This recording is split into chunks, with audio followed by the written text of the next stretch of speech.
Okay, we're recording. Okay, wonderful. Hello. So can you tell us your name, age, and year in SAIC? Yeah, so my name is Virgo Batty. I'm 20 years old and I'm a sophomore. Going to be a junior this upcoming semester at SAIC. And then can you tell us why you wanted to come to SAIC?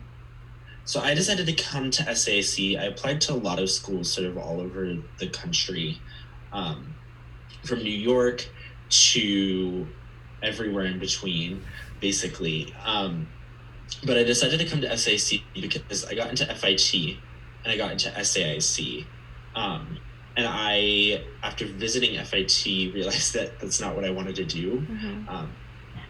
FIT is really focused on sewing skills, and it's like 2 years of technical skills, and then you reapply to do the design portion, Mm-hmm. is sort of how it was explained to me, which is not what I wanted to do at all. I wanted to have a lot more creative freedom, and SAIC is what offered me that, especially because it's interdisciplinary, which like basically no other school that I know of Mm-hmm. does. So that was a huge part of why I decided to come to SAIC, was because it allowed me to be interdisciplinary and also do fashion in a way that was more creatively fulfilling for me. Did you come? I think I already asked you this, but just like for people that know, like are watching, did you originally come specifically for fashion, or did you want to mix it with other things that you were interested in? I specifically I specifically came for fashion. I applied to a lot of fashion schools. Oh. Um, so that's what I came to SAC for. Mm-hmm. Um, and what I had sort of planned on doing from like age 10. Like I had always wanted to do fashion. So SAC, yeah, I came to SAC for fashion. How was your experience in fashion? Yes. So it was definitely it's hard. And I think that SAC, like the fashion core program, definitely has that reputation for being one of, if not the hardest place to be at SAC.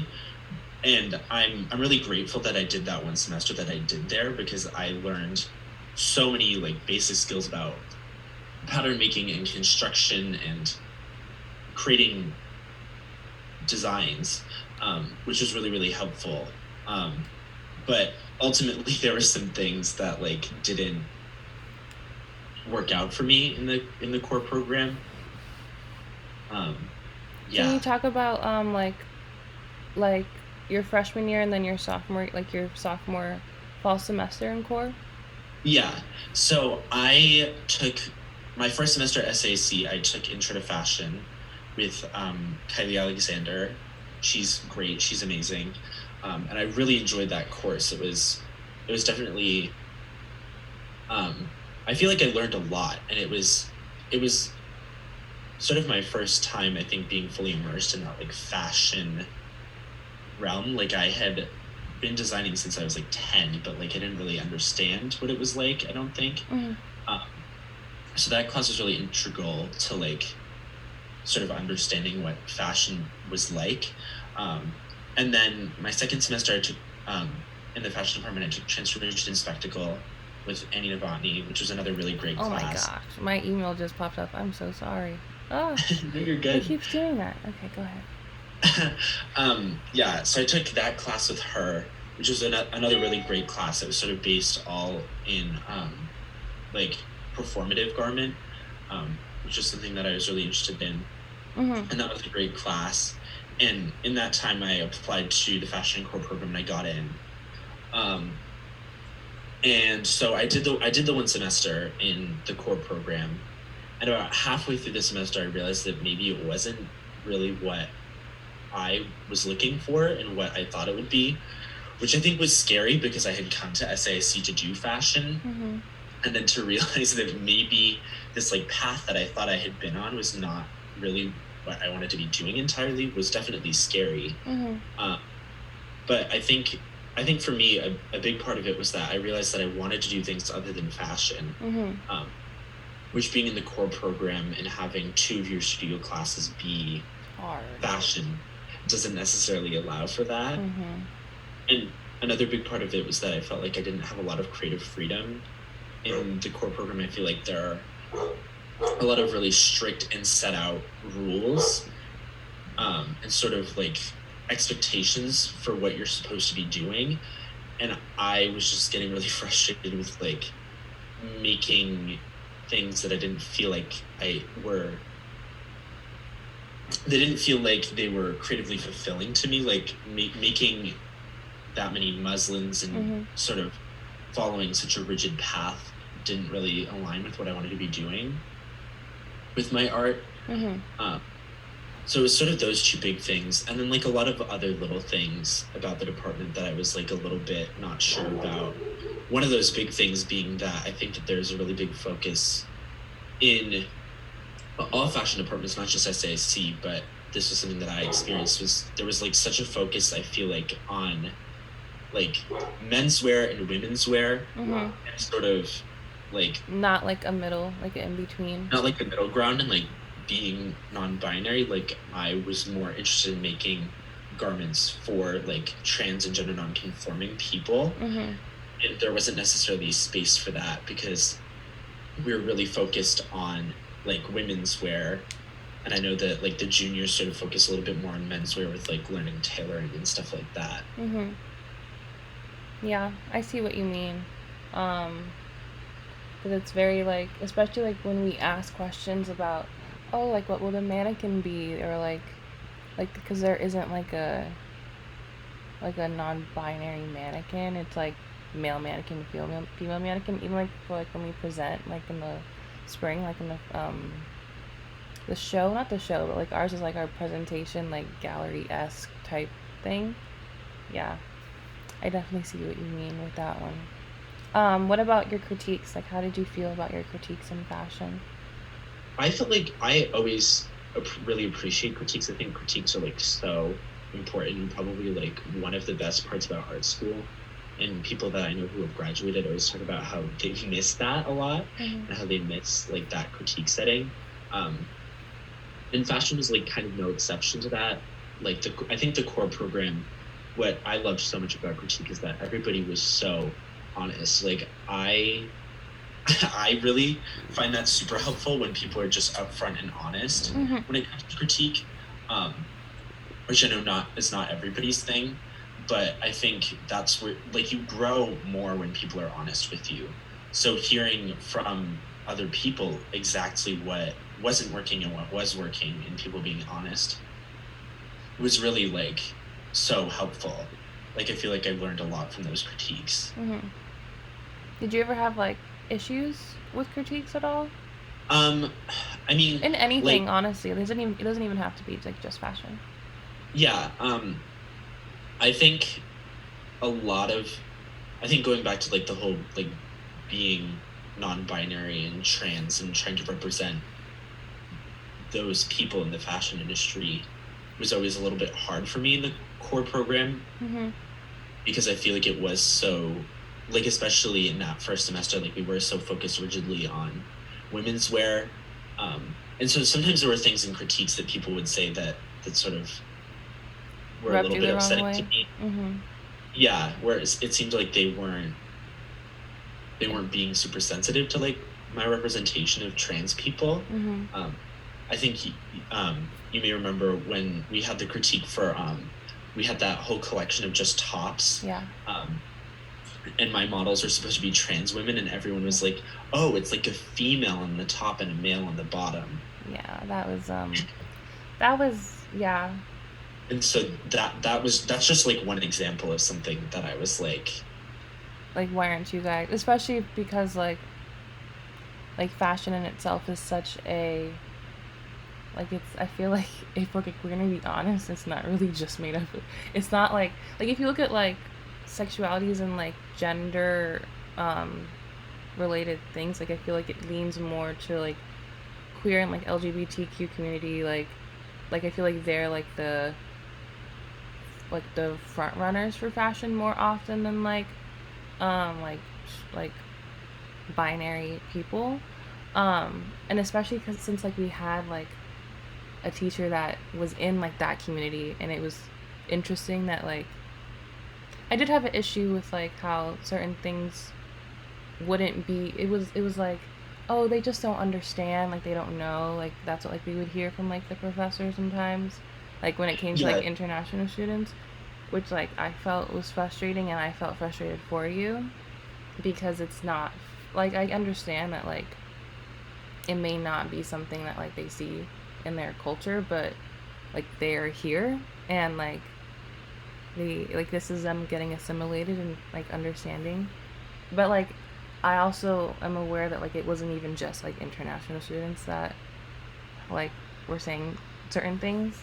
So I don't know. Like I feel you on that. Yeah. yeah, Yeah. for sure. I think that's a problem that I've run into a lot at SACs. Like, I feel like even the professors don't necessarily like have a complete understanding Mhm. of that and aren't always super aware. Like, even in that critique, like our professor said that. Mhm. Um, Yeah. yeah, It's I feel like I've been talking to a lot of people about like what they want to see in SAIC, and like a lot of people have talked about like having more black people and like people of color in general. But then like the more I talk to you, the more I'm like it isn't like just black people we need. Like we need people that have different identities, because like if you look at our core teachers, it's two gay men and then like women, and that's it. yeah, And so like which is fine, like it's not fine, I'm not, it's not a jab to them or like their character. It's just like certain people are there for a reason, and like certain people can connect to other people for a reason, and sometimes someone can like really vouch and like push for you harder than other people, if that makes sense. I guess that's like how I see it. yeah. I totally agree with that. I definitely think that SAC needs to hire a more diverse set of professors. Like, Mhm. we need more black professors, we need more queer professors, we need more trans professors. Mhm. Um, so that's a huge thing that I think we need. Also, I think um, we need for the white cis men at SAC, they need to have like training. They need to be taught how to handle like students of all different backgrounds in a Mhm. way that's more sensitive. Yeah. Yeah, because maybe like if they can't, then like I don't think they should be at like a professor at SAIC, because that's like a it's like a it's a place where like a lot of them come, like a lot of people from the queer community come to feel safe. And it's like if you go there and like your teacher is blatantly disrespecting you, it's not enjoyable, and like it makes your college experience kind of sour. So Yeah, I've heard that from a lot of like black and people of color students too, yeah. Mhm. that they feel like professors don't really get it Mhm. and don't put the work in to understand it or to be more accommodating So for their experiences. yes, yeah, sadly, but I think things are gonna change. They better I change. hope so. Yeah. I really hope so. um, can you talk about like your new path for like your um, fashion experience at SAC? Yeah, so I found out I feel like academic advising doesn't talk about this a lot, and I don't really know why they don't talk about it a lot. Because I think maybe if I'd heard about it more, I might not have ended up in the core program. Um, but it's called the bodybuilder pathway. Um, and basically, it serves as an alternative to people who want to do things outside of the fashion department and also want a little bit more creative freedom. So it's like it's built up of a couple of fashion electives that they suggest that you take, but it's really open. Mm-hmm. Um, and I've really been enjoying it because it allows me to take classes outside of the fashion department. This past semester, I took a painting class and an art and tech class, and Mm. I feel like I learned a lot from both of those. Mm-hmm. I'm looking forward to taking um, another painting class and performance class in the fall. Oh, that would be cool. How I've seen like some bodybuilders take like some of the core classes. Are you able to do like do they still let you guys do that? That's something that I actually don't know about. I haven't heard about that. Because I've seen like when I was touring the school, like before I even came to college, like they were saying that like you can like the body like there are core students and then there are like fashion bodybuilder students, and like some of them can take classes in like design and construction, And like even like when we were freshmen, I think like in Grant's class there was someone that was a bodybuilder person. Um, I think it's very limited. Like maybe like one or two get to. I don't know. I would definitely look into it because when I was explaining in a different video about fashion, that was like my assumption, like not assumption, but that was like my thought of like you can take some of the classes and then like still take whatever you want. You just have like more flexibility. Um, yeah. Who's your advisor? I actually switched academic advisors. I had David Norris, and then I switched to Pete Fagundo. Oh yes, you were telling me about this because Pete was your like a past teacher, right? Or like Yeah, I yes. had him for research Mm-hmm. second semester freshman year, and I'm taking a painting class with him in the fall. Got it. Like he's great. That's funny that your old one was crap. What was his name again? David Norris. Yes, because he was supposed to be my advisor when I was a freshman. He was the one I talked to that like scheduled my classes, and I got really mad at him at first because he didn't. He missed my appointment and then like had to like call me back like a week later, and I was so mad. And I was like, you should be like I emailed and I was like, you guys need to be more on top of your jobs. Like this is like my college education, blah blah blah. And then like when I came to school, I was like, oh, I have a new advisor. And I have Esther now, and Esther was actually the one that told me about bodybuilder. Like she's been very clear about like the different pathways for fashion. Yeah. So I'm hoping that like your new advisor is better. Yeah, he was. When I was thinking about switching out of court, Pete is actually who I went to, and he had like so much more information than David did. Mm-hmm. I even remember when I was applying to the core program, I went to David and I was like, "What are the next steps? Like, what am I doing?" Because I wanted to be really on top of that. He was like, "I don't know," and I was like, "Do you know who I can talk to figure out like what I'm supposed to do?" He was like, "I don't have any idea." So I was like, I'm gonna switch academic advisors. Mm-hmm. Okay. Yeah, I'm glad you did. Do you have like a favorite class or a class that you didn't like? You can answer both or like it's up to you. Yeah, I think in terms of favorite class, I like, even though it's hard, I did really enjoy being in core. I think like it was, what I love so much about it is like how close we all became. Like we like basically lived there, like in all honesty. And I don't know, I felt like we sort of became like a little family, which was really nice. And I do sort of miss that a little bit about being in core. Because in bodybuilder, like I feel like you sort of, because it's electives, like you just sort of end up with different people, which is also great. Different perspectives on things. Yeah. But I really loved having that sort of like camaraderie. It was like we were like a little family. It was wonderful. And we would always like offer each other advice. So I would say to anybody who is going to be in the core department or who wants to be in the core department, like that's something that you can definitely look forward to. Is having other people who are going through the same thing as you to go to. Oh, well, just so you know, we miss you a lot. We always talk about you. Yeah, like, I miss you guys too. You can always come work with us. I know. I should come and work with you guys more often. Yeah, we switched to Daria. Well, I don't know if you know, Daria's leaving. Yeah, I saw that on Instagram. She's transferring to FIT, right? Yeah. But Juliana and Casey are still there. Casey is not sure how they feel yet for fall. They're like still thinking about it. But we now like, you know how like we always used to work in like 704, like 703. Yeah. Sometimes I still work there, but they are always in the accessories classroom now. Like that's like closer to your locker. Oh yeah. Yeah, they love that room. Every time like I see them doing all nighters, it's there. Yeah, I love working with. It's fun. So you should come work with us. It's fun. Yeah, definitely in the fall. Try to work with you guys more often. Yes. And go then ahead. Um, my least favorite class. That Mm-hmm. was one of the other questions. Least favorite class would definitely, and this is probably the least favorite class of like everyone at SAIC, is core. Mm-hmm. It's been a um, toss-up between core and art history. yeah.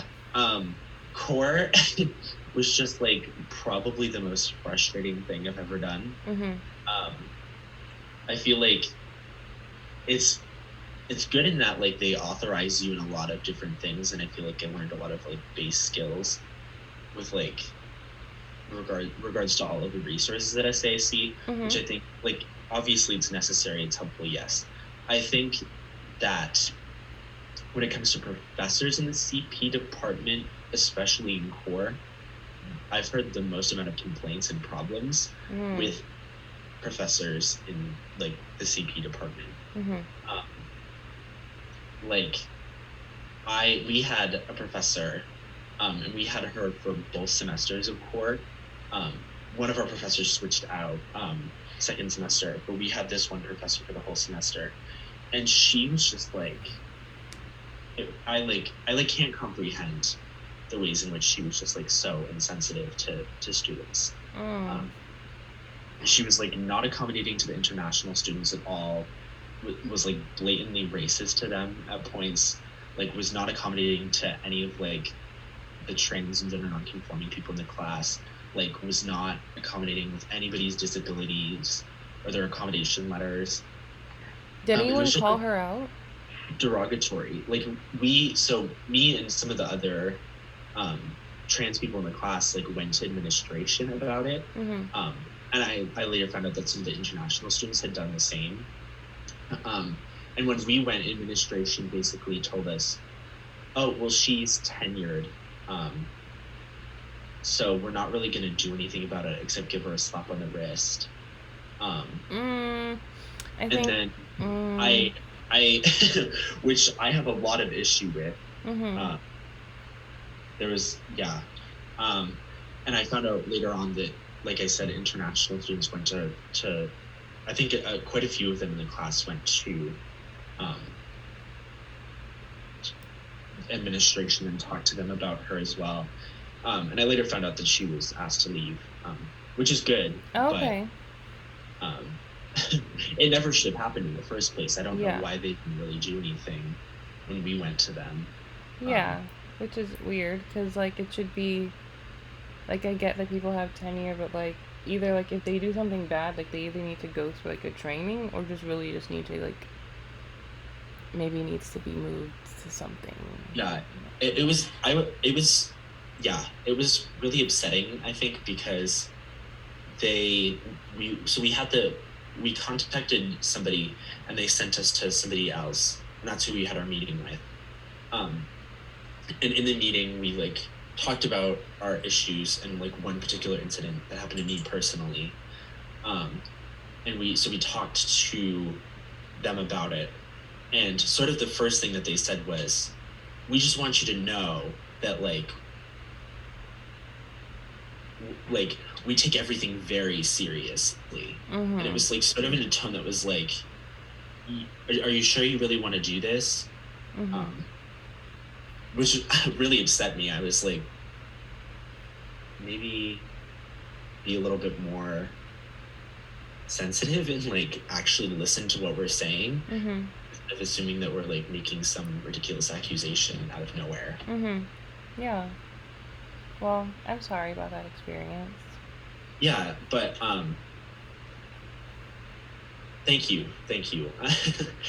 I'm glad that she ended up being asked to leave, because that's what should have happened, and it should have happened sooner, in my opinion. But I'm glad that eventually did happen. Mm-hmm. And I've heard from a lot of other people that there are other CP professors they've had similar experiences to that.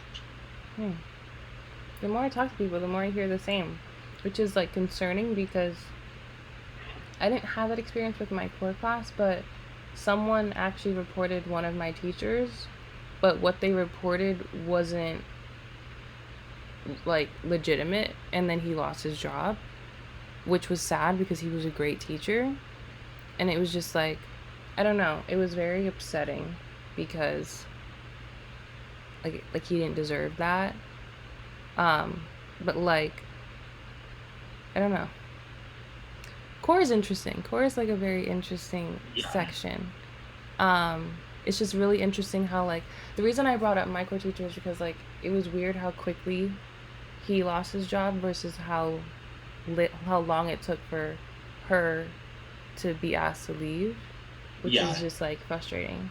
Especially since like that teacher I had was like going through a lot through like their lives, like their house was robbed, every like all of their art Yeah. was taken. I'm just like And also, it's upsetting that like a student would make a false accusation, especially like knowing that there are professors who do things that are not okay. mm-hmm. like like I don't know exactly who did it, but I'm very positive that I do. Just Yeah. because like you can like tell when someone has a problem with a professor. But like she brought like she was like, oh, he would make like jokes that aren't okay. But like he was literally they weren't jokes, they were he was literally just talking about his life and that's how bad like it Yeah. was. And I'm just like some like that like we were supposed to be like a community and like a class and like this is like a place for us to like get out our hardships and like you took his hardships and like turned it into something it like wasn't, which was frustrating. But Yeah, definitely. to move on, um is there anything that like you would change about SAIC? I think, like we had talked about earlier, I think hiring more diverse professors and more professors who have similar experiences to the students going to SAC, I think that's a huge thing. Mm-hmm. Uh, Another big thing, and I've seen a lot of people, there's a petition about it and everything. Martin Berger, Mm-hmm. he needs to go. He has to go. Um, I he's, interviewed Sherman about that whole thing because Sherman wrote the article about him. yeah, Yeah. yeah. I think he absolutely needs to go. Um, for this for him saying the N word, Mm-hmm. and also I saw a statement he had made about the coronavirus and how he was like he I just don't think that he cares about students, Mm-hmm. which I feel like is true of a lot of administrators at SASC.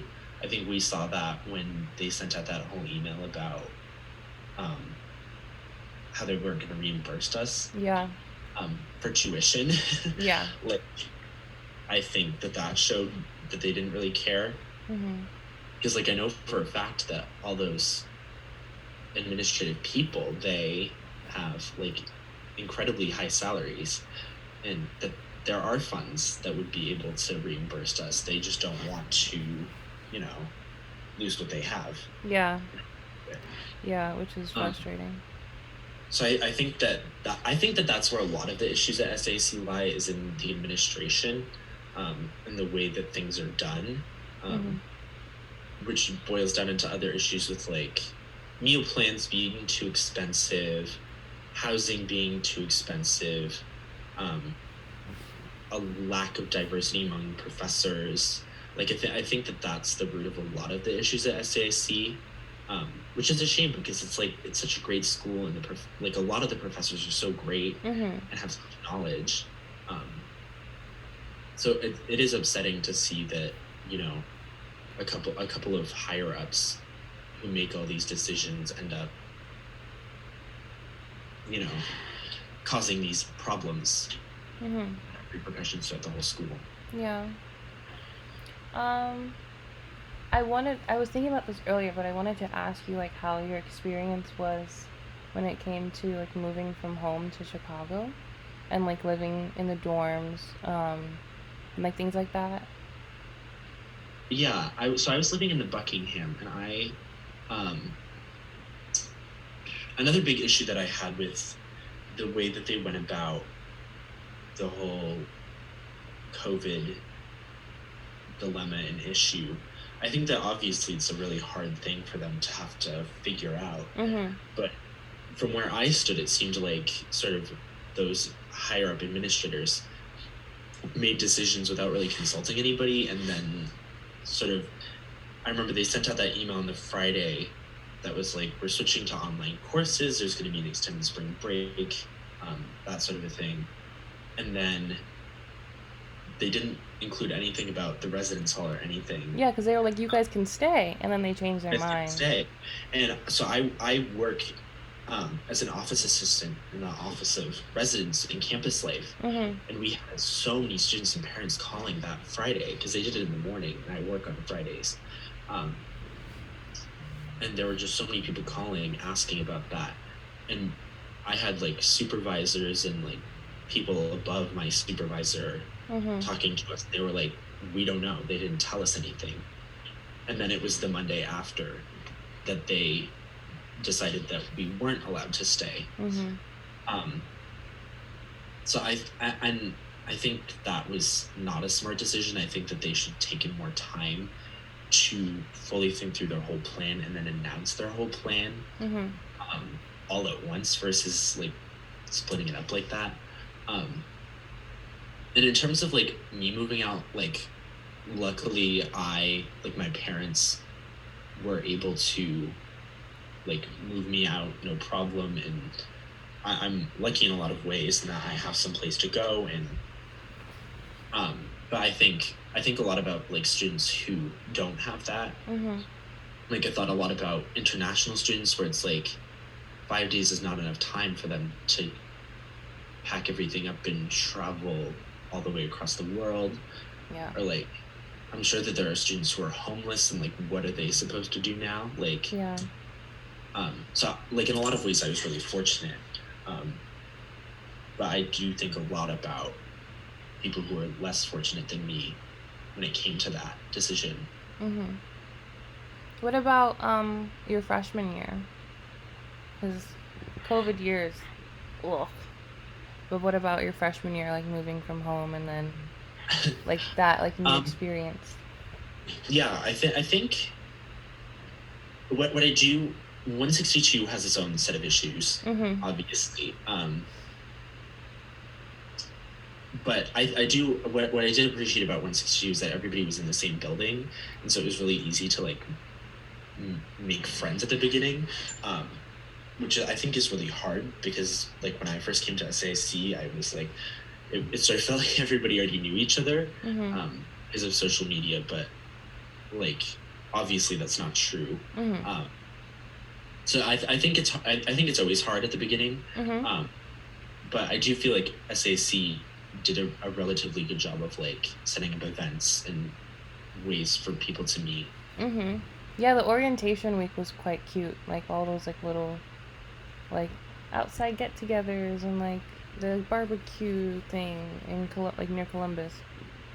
Yeah, I think that they did offer like a lot of events to go to, and I think it's just about like taking advantage of those, even if they like seem silly or whatever. Like that's where I started to meet people, and honestly, like all it takes is you just meet a couple of people Mm-hmm. at the beginning, and you stay friends with them. You don't, but It's I something. think orientation is like it's always going to be hard, but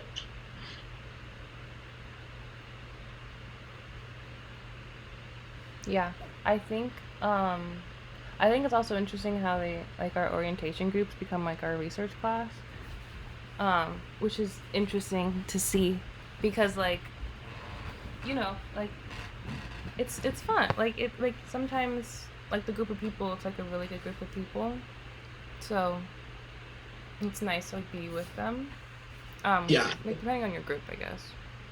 yeah, I think that that's a smart thing that they do to Mm-hmm. have one of your classes be your orientation group, because I've had like a lot of other friends, and it's like they may make friends in their orientation group or something, but then they never see those people ever again. Mm-hmm. So I think it's smart to sort of have. I think the way they do it is smart Yeah. with their classes. Well, to end, do you have any advice for people that are looking to come to SAIC, or even if like they're interested in fashion or anything, honestly?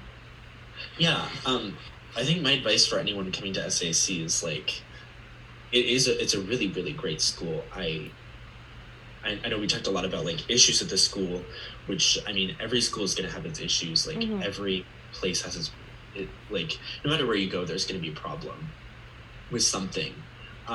But I think what I find most important about SAIC and what I love so much about SAIC is that like interdisciplinary thing. Like I don't know of any other school that offers that, and I think it's really great. So if you are looking at a whole bunch of schools and SAIC is one of them, and you are interested in more than one thing, you should come to SAIC.